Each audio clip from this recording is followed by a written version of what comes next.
One can import technologies, as you've noted in your works on numerous occasions, numerous contexts.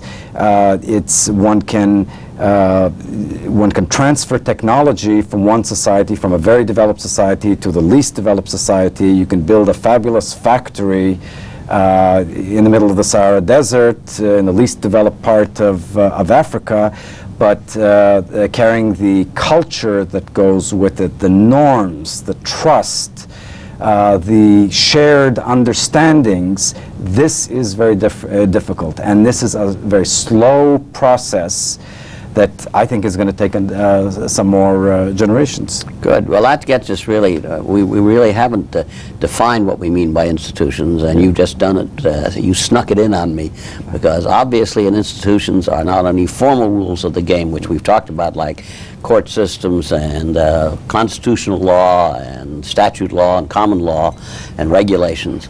There are also informal norms of behavior which in my view, are as important as the formal rules of the game. That is, if you have formal rules of the game, they can specify all kinds of things, but if they're not backed up by informal norms that complement those in ways, then the rules don't work at all, and usually you can't get enforcement of the rules because, in fact, they run counter to them.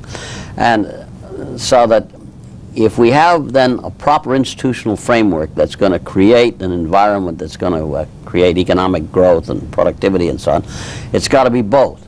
Now, you can get a formal law just by having some political entity that can do that, create a rule, but we know that's not sufficient. For example, some of the work I'm in the midst of doing now is I'm doing a study comparing Latin American and North American economic growth over the last 4 centuries.